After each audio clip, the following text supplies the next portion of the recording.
네, 예고해드린 대로 오늘 2부는 윤건영 민주당 의원과 함께하겠습니다. 어서 오세요. 네, 구로울의 윤건영입니다. 12.3 내란 국면에서 의원님이 이상민 행안부 장관의 언론사 단전단수 지시 사실을 처음으로 폭로를 했습니다. 그 주인공이십니다. 네, 그렇습니다. 그래서 어제 이 판결을 남다른 시선으로 아마 봤을 것 같은데요. 징역 7년형이 나왔고 선고 직후에 이상민 피고인은 미소를 지었다는 거 아니겠습니까? 네. 그 장면 어떻게 지켜보셨습니까? 미소 지었던 거요? 7년형까지 포함해서. 7년은 너무 말이 안 되죠. 이게 너무 아쉽고요. 최근 재판을 보면 내란 재판을 보면 국민들이 그동안 사법부에게 쏘갔는 건가? 라는 생각이 들 정도가 속았다? 네. 그나마 대한민국의 사법부는 공정하고 정의로울 거야라는 생각들을 많이 하시잖아요. 그런데 네네. 사법부의 실상이 드러나고 있는 민낯이 드러나는 것 아닌가 싶어요. 조금 전에 방송에서도 말씀하셨지만 같은 혐의에 둘 다 내란 임무 주요 종사자 오히려 더한 그렇죠. 죄를 저질렀는데 네. 한 사람은 23년 한 사람은 7년. 말이 안 되죠. 뭐 뻔한 거라고 생각해요. 내란 재판에도 전 정관 예우가 작동했다고 보고요. 그렇게 보세요? 네, 선배 예우죠 이건 판사 출신. 판사 출신이죠. 그럼요. 예. 선배 그렇게밖에는 볼 수 없는 거 아닌가요? 네. 그래요. 근데 이 판사가 7년을 선고를 했던 이유 중에 하나가 이른바 감경 사유가 좀 있다. 네. 그 중에 하나가 뭐냐면 비록 단전단수 지시를 내리긴 했지만 이행은 되지 않았다. 네. 근데 그게 이상민 피고인 덕입니까? 이행 안 된 게? 아니 그 기본적으로요. 이상민이 단전 단수를 이행할 수가 없어요.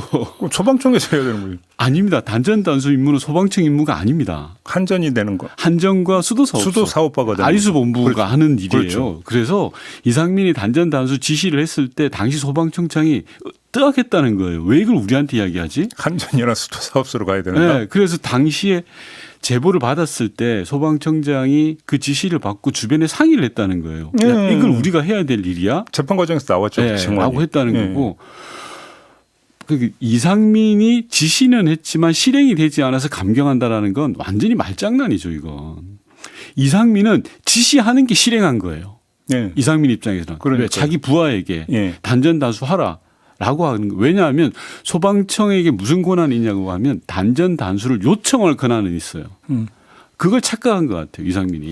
아니 그러니까 저는 이 대목이 되게 중요하다고 보는 게 헌법재판소에서 윤석열 파면 선고할 때도 그렇고 이중관 부장판사가 한덕수 피고인에 대한 선고문을 읽을 때도 그렇고 거기서 핵심적인 부분이 뭐 사람이 죽지 않았다. 네. 유혈 사태가 발생하지 않았다. 고로 뭐다라는 논리 자체가 성립이 안 된다. 왜 그거는 당신들이 그렇게 한 게 아니라 국민들이 막아선 그렇죠. 결과다. 그렇죠. 그러니까 이런 판단을 내렸던 거잖아요. 근데 그렇죠. 이거는 완전히 정반대의 지금 판단. 정반대의 판단인 거죠. 그러니까 제가 모두에 말씀드린 것처럼 어쩌려면 결론을 봐주려고 하는 선배의 이 대우 판결을 하기 위해서 정해놓고 네. 논리를 갖다 붙인 거죠. 법 논리를. 저는 그렇게밖에 생각할 수밖에 없어요. 직권남용 혐의에 대해서도 무죄 판단을 내렸거든요. 이 점은 어떻게 보셨어요?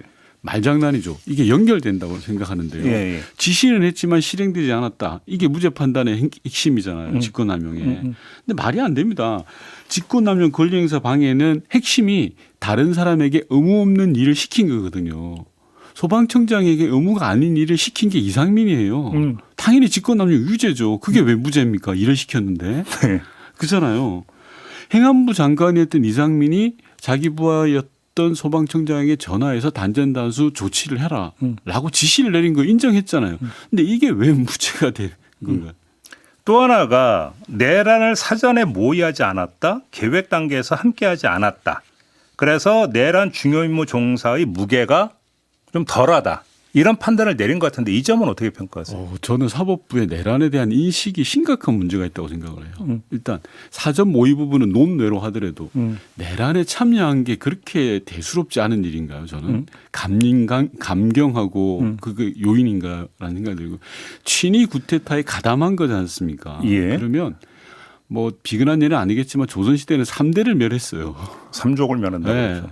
영모에 가담하면 3대를 멸했던 거 아닙니까? 그런데 친위 구테타, 실패한 구테타라고 하지만 구테타에 가담한 건 엄히 벌해야 되는 겁니다. 기본적으로. 그리고 내란 모의 부분은 저는 특별검사의 수사에 좀 한계가 있었다라고 보는 사람 중에 한 명인데요. 어떤 점에서요? 기본적으로 이상민은 이번 내란 사건에 있어서 민간 영역에서의 저는 핵심 코어라고 보는 사람이에요. 군 영역에서는 김용현이고 민간에서는 이상민이다. 그러니까, 왜냐하면 예. 이게 윤석열 씨의 축이에요. 군은 김용현, 민간은 이상민. 네. 그렇게 피라미드 구도로 짜여져 있어요. 그리고 그 밑에는 경찰청장 이렇게 다 연결돼 있단 말입니다.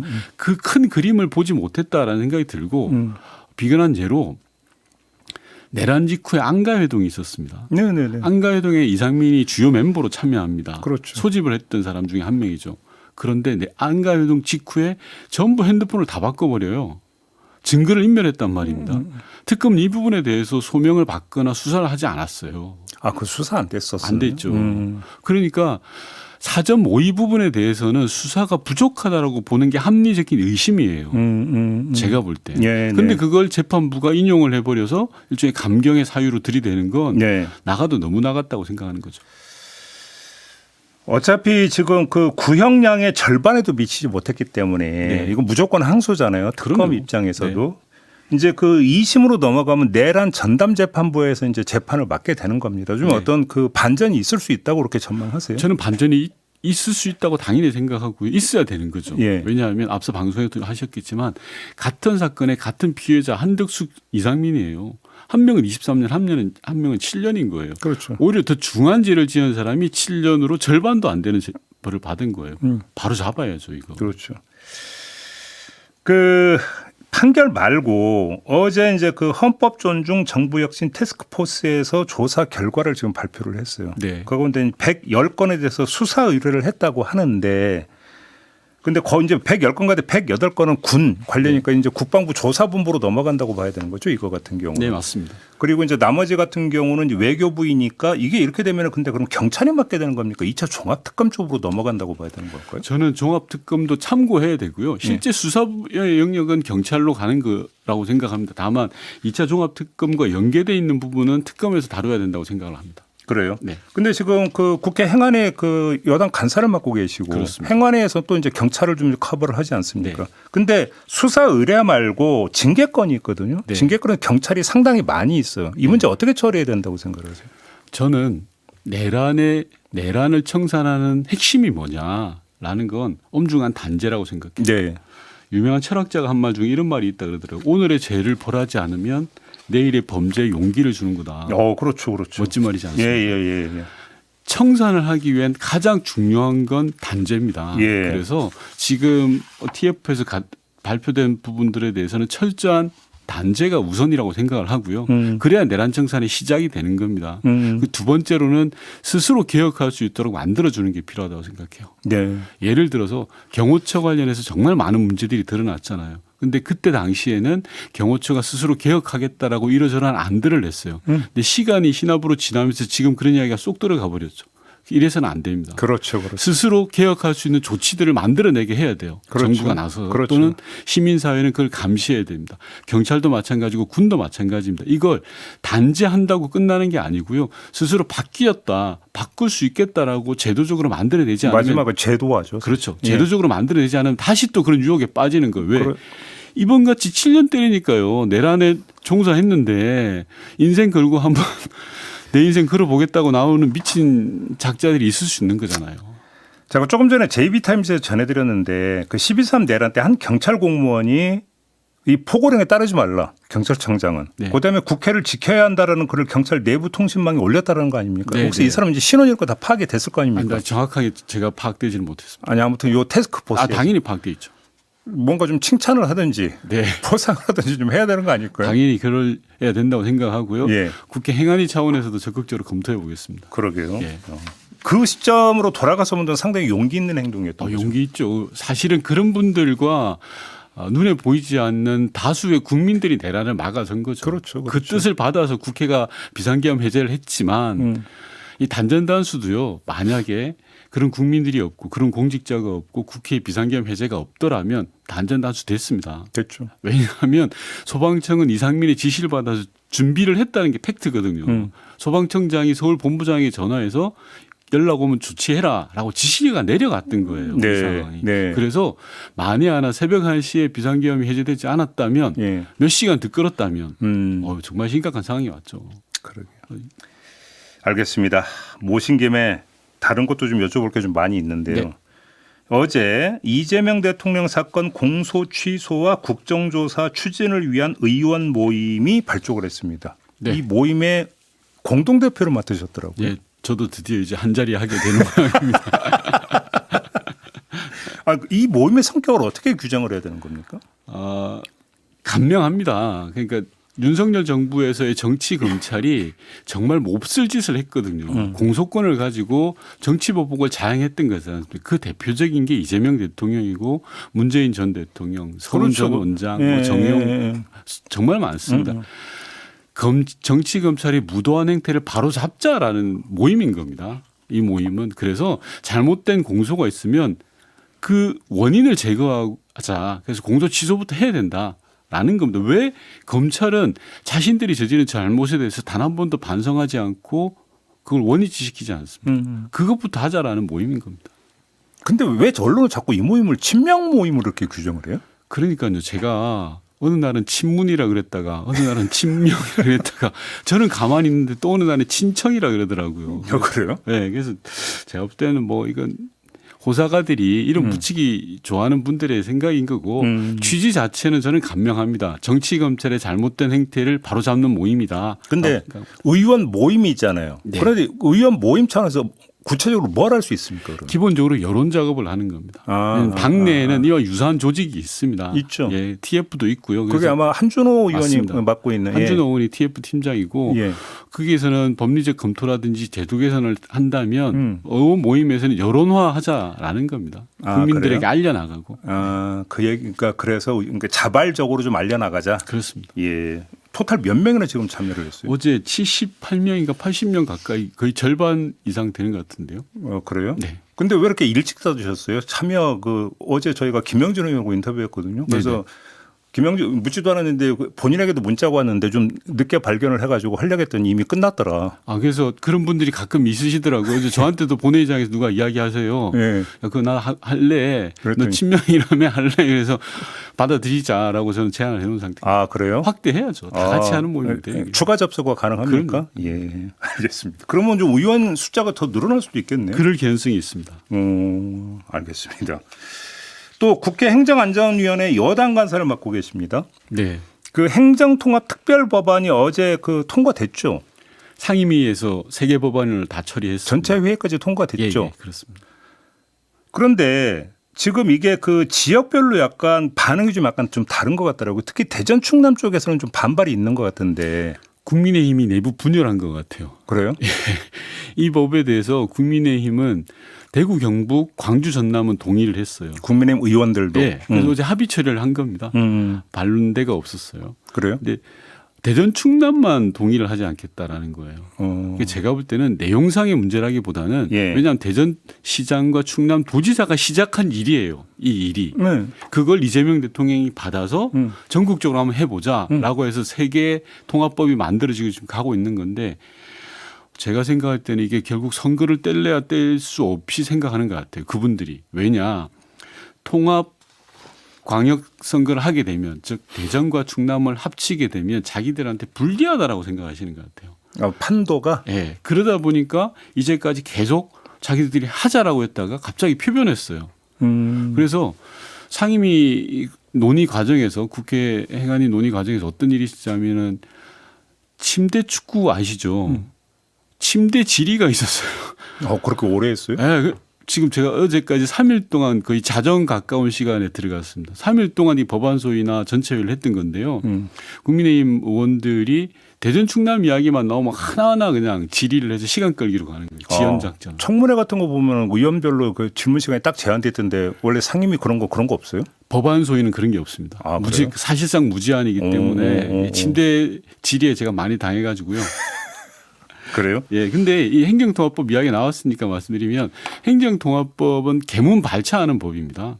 이번에. 네. 그러니까 일각에서는 이게 뭐 선거용이다 뭐 이런 오해도 있던데 절대 그런 거 아니고요. 네. 대한민국이 수십 년 동안 유지해왔던 행정 체계를 바꾸는 저는 사변이라고 생각하거든요. 왜냐하면 수도권 일극 체계를 넘어서기 위해서 지방이 만들어낸 일종의 고육지책이에요. 그래서 우선 출발하자, 우선 통합하자. 그리고 만약에 부족한 게 있으면 당장 3월이든 4월이든 법 개정을 통해서 더 보완하면 된다라는 생각을 가지고 있어서 어제 국회 행안위에서 세 개 법을 처리를 했습니다. 근데 예를 들어서 대전 충남 같은 경우 저희도 이제 그 뭐 성일종 의원이나 이런 분들의 이제 그 입장을 들어봤는데 이제 중요한 거는 결국은 그 재정 부분 아니냐. 네. 어떤 그 독립성을 최대로 끌어올리는 게 사실은 관건이 맞습니다. 되는데 그렇게 놓고 본다면 이 지역 내에 있는 법인으로부터 걷는 법인세 예를 들어서 네. 뭐 절반을 그러면 자동으로 이 그 이제 통합되는 이 시에 어떤 귀속되도록 한다든지 이런 일종의 제도적 주민세 장치가 같은 거거든요. 예, 마련돼야 된다. 네, 맞습니다. 그런 취지에 대해서 반대하는 건 아닙니다. 정부도 찬성하고 다 찬성합니다. 찬성합니까? 당연히 찬성합니다. 예. 다만 현행 세금의 징수 체계가 그렇게 되어 있지 않으니 예를 들어서 대전 충남만 그렇게 하면 어느 시도는 손해를 볼 거 아니겠습니까? 이제 기업이 많이 있느냐 없느냐에 따라 그렇죠. 다르겠죠. 지금 해오던 걸 일거에 바꿀 수는 없으니 네네. 현 정부의 생각은 20조를 4년 동안 지원하겠다 인센티브로 이걸 가지고 마중물을 하자. 그러면 그 4년 동안에 그러면 그 조세 징수 체계나 이런 것도 다시 이런 한번 걸 검토할 수 고민해 있다. 보자라는 겁니다. TF를 지금 만들었기 때문에 예. 이런 걸 고민해서 개선해 나가자라는 예. 거고 예. 그 조세 징수 체제를 일거에 바꿀 수는 없다. 왜냐하면 다른 지역이 손해 보면 안 되니까 형평성 문제가 있어서 네네네. 그래서 정부에서 20조를 인센티브로 줄게라고 했던 겁니다. 그러면 4년 동안 20조를 준다라고 하는 것은 한편으로는 지원책일 수도 있지만 한편으로는 시간 벌기 차원도 좀 있겠네요. 어떻게 보면요. 그런 거잖아요. 측면도 있는 거죠. 여러 가지 그러니까 정비가 필요한데 그렇죠. 시간이 필요하니까 그런 그러니까 측면도 좀 있다. 네. 알겠습니다. 그럼 이거 지금 본회의에서는 언제 처리할 예정이세요? 이게 어제부터 이제 본회의가 또 막혀가지고 아 예. 언제라고 딱 이야기하기는 그렇습니다만 설 연휴 지나서 해야 됩니다. 이게 이제 김민석 총리는 2월 안에 이거 지금 그러니까 통과 못 시키면 안 된다. 뭐 이 얘기를 이미 하지 않았습니까? 맞습니다. 왜냐하면 6월 지방선거에 적용하기 위해선 예. 반대로 이제 계산해 보면 되잖아요. 네네. 기준일이 나와 있으니까요. 예. 그걸 따지면 2월 내에 무조건 본회의 처리가 필요한 겁니다. 그래요? 예. 일단 일정상 근데 가능은 합니까? 그래서 필리버스터가 또 다시 발동되고 이럴 수 있잖아요. 그런데 어제 행안위에서 여야 합의로 처리했습니다. 대전 충남법을 제외하고 광주 전남과 대구 경북은 필리버스터 할 이유가 없죠. 국민의힘이 자기네들이 합의를 한 건데요. 그래요? 예. 의견을 다 받아서. 알겠습니다. 정치 의제인데 어제 청와대 오찬이 그 1시간 남겨놓고 장동혁 대표의 불참선으로 지금 무산됐거든요. 이거 어떻게 평가하십니까? 저는 어이가 없고 장동혁 의원이 이재명 대통령이 차려준 설날 밥상을 그냥 한 방에 걷어차버렸어요. 그래요? 완전 미치는 장사하신 거예요. 왜요? 생각을 해보십시오. 설날이면 우리 국민들이 3, 3, 5 친지들끼리 모여서 소위 말하는 설날 민심이 형성되는 거거든요. 설날이 끝나면 여론의 큰 방향들이 잡히는 겁니다. 설날 밥상에 장동혁 대표가 통 큰 대장부로 올라가느냐 아니면 쫌팽이로 올라가느냐 저는 그 갈림길이라고 생각하는데 후자로 완전히 방향을 틀어버린 거죠. 1시간 전에 노쇼하는 게 어디 있습니까? 그건 어지간한 식당에서도 그러면 욕먹어요. 상도에 어긋난다고 완전히 이거 욕먹는 거고 저는 정치 실무적으로 봐도 기능적으로 보더라도 장동혁 대표가 얻을 게 너무 많았어요. 열렸다면? 예. 그래요? 왜냐하면 제가 청와대 8년 있었는데 대통령과 야당 대표의 회동에서는 대통령 별로 얻을 게 없어요. 그래요? 왜냐하면 그 이미지를 얻는 거죠. 대통령으로서는 이렇게 통합 이미지. 네, 통합적 행보를 가져간다라는 거고 실제 야당 대표가 훨씬 얻는 게 더 많아요. 거기서 이제 발언 하나하나가 면전 앞에서 하는 발언이 그렇죠. 이제 뉴스를 탄다. 지지층에 주는 메시지도 크고 예. 국민적 이미지도 있고 여러 가지로 볼 때 이건 완전히 빵점짜리입니다. 아마 지금쯤 장동혁 대표 엄청 속으로 후회하고 있을걸요. 근데 이제 내걸었던 이유가 국회 법사위에서 뭐 재판소원법 이런 것들 처리한 거가 이제 문제라고 했지 않습니까? 그건 네. 어떻게 보세요? 저는 본회의 처리를 가지고 트집 잡았으면 이해됩니다. 예. 근데 상임위에서 처리했다고 당대표가 그걸 핑계로 안 간다? 말이 안 됩니다. 저는 대통령과의 회동 자체를 장 대표가 요청했던 거잖아요. 근데 막상 가려고 하니까 설날 밥상에 들어가서 하려고 하니까 자신이 없었던 것 같아요. 그러니까 법사위를 핑계 댄 거지 본회의 처리된 것도 아닌 법이에요. 이건 얼마든지 여야 간의 협상을 통해서 수정될 수도 있고 철회될 수 있는 법 아닙니까? 상임위 처리라는 건. 근데 그걸 가지고 대통령과의 약속을 노쇼시켰다는 건 어설픈 아마추어 같은 결정이라고 생각합니다. 알겠습니다. 마지막 질문은 좀 이걸 드려야 될 것 같은데 그 얼마 전에 펴내셨던 책 잘 판문점 프로젝트 나가고 있습니까? 베스트셀러로 등극하기 바로 직전인 것 같습니다. 뭐 이제 책을 여쭤본 이유는 책 내용이 이제 북한과의 어떤 이야기가 이제 주가 되다 보니까 이 질문을 드리려고 꺼낸 건데 어제 국정원이 정보위 보고가 있었습니다. 네. 자, 김정은 후계자가 아니냐 가지고 이제 북한 전문가들 막 의견이 많이 갈렸었거든요. 네. 근데 이제 국정원 보고를 보면 후계자 내정 단계에 접어든 것 같다라고 보고를 했다라는 겁니다. 맞습니다. 의원님은 어떻게 보세요? 김주혜 관련해서 말씀처럼 설왕설래가 많았죠. 처음에는 북한 전문가 저를 비롯해서 열의 9은 아니다라고 했습니다. 네. 근데 지금은 열의 9은 기다라고 생각하는 거예요. 그래요? 예. 이거는 수위를 넘어도 이렇게까지는 안 하거든요. 근데 기존의 문법을 다 파괴하는 행보를 보여요. 그러니까 원래 이제 분석은 아들이 있는데 아들을 이제 꽁꽁 어떤 그 숨겨두기 위한 이른바 어떤 그 시선 돌리기용으로 김주혜를 띄운 거 아니냐. 맞습니다. 이런 분석이 허리우드 액션이다라고 이야기를 했는데요. 예. 그 아들에 대해서도 정보기관의 생각들이 달라지는 것 같아요. 그래요. 몇 가지 경우가 있는데 첫 번째 애초부터 아들이 없었다. 그럼 아들이 있다는 건 아직 확인된 팩트가 아니에요? 아닙니다. 네. 그래요? 공인된 정보가 아닙니다. 이게 첫 번째 아들이 없었다. 두 번째 아들과 관련해서 큰 병고가 생겼다. 왜냐 이설주 여사가 한동안 안 보였던 적이 있거든요. 맞아요. 예. 그 시기에 병고가 있었던 거 아니냐. 무슨 질병이나 이런 거 얘기. 그렇습니다. 그래서 김정은 위원장이 김주혜를 밀었던 거다. 띄운 거다. 첫째가 지금 병고가 있으니 이런 경우의 수가 있었습니다. 근데 아직 이거는 뭐 어떻게 확인된 건 아니고. 다만 김정은 위원장의 아이들에 대한 첩보들은 뭐 제가 소스를 밝힐 수는 없고요. 하지만 분명히 확보됐던 건 있죠. 그건 당연히. 그런데 애초 돌아가서 김주혜에 대해서는 대다수 전문가들이 아니라고 봤는데 최근의 행보를 보면 이거는 맞다라는 걸 좀 돌아서는 거예요. 왜냐하면 김주혜가 의사결정 과정에 이야기를 하기 시작하는 거예요. 그 얘기를 하더라고요. 예. 근데 단 하나 최근에 김정은 위원장이 국방성을 방문을 해요. 우리로 따지면 국방부를 방문하는데 김주혜를 데려가지 않아요. 그럼 무슨 의미예요, 그러면? 군의 눈치는 아직 좀 보는다라는 거죠. 결론적으로 말씀드리면. 대외적인 이미지 메이킹이나 이런 부분들 당과 관련해서는 하고 있는데 어쨌든 북은 성군 정치라 그래서 군을 제일 앞세우거든요. 근데 군과 관련해서 지금 마지막 퍼즐들을 만들어가는 거 아닌가라는 게 제 개인적인 분석입니다. 군 갈 때는 김주혜를 아직 데리고 가지 않았어요. 근데 이제 김정은이 후계자로 부상하면서 띄웠던 논리 중에 하나가 포병천재였잖아요. 포병천재. 맞습니다. 근데 만약에 김주혜가 정말 후계자라면 군과 관련해서 또 뭐를 그러면 또 이거를 할 수 있는. 그 논리를 만들어낼 텐데 우선은 김정은 입장에서는 북한의 미래 세대에 대한 약속으로 김주혜를 띄우는 겁니다. 미래 세대 약속? 북한 미래 세대를 지키기 위해서 나는 최선의 노력을 다한다. 그러기 위해서 북핵을 고도화시켰다. 그리고 미사일을 개발하고 있다. 이 상징이 일종의 김주혜인 겁니다. 미래 세대의 안전을 담보한다. 미래 세대 안전을 우리가 책임진다. 나는 미래를 책임진다. 안전에서 군으로 연결이 되는 부분이 있네요. 그렇죠. 그래서 김주혜가 일종의 저는 상징으로 지금 작동을 하고 있다라고 저는 분석하는데 저는 여전히 뭐랄까요 지도자로에 대한 부분 그 부분은 좀 퀘스천이라고 봅니다. 아직까지 너무 빨라요. 아니 근데 몇 살이죠 지금? 비공식 분석으로는 13년 출생이니까요. 지금 13살 한국 나이도. 근데 무슨 의사 일정에서 입장을 밝힌다는 게 말이 되는 얘기인가요? 뭐 이해하려고 그러지 마세요. 제 책을 보시면 이해하려고 그러시면 안 됩니다. 무슨 말씀인지 알 것 같습니다. 오늘 이야기 좀 여기까지 진행해야 될 것 같네요. 고맙습니다, 의원님. 네. 윤건영 민주당 의원과 함께했습니다.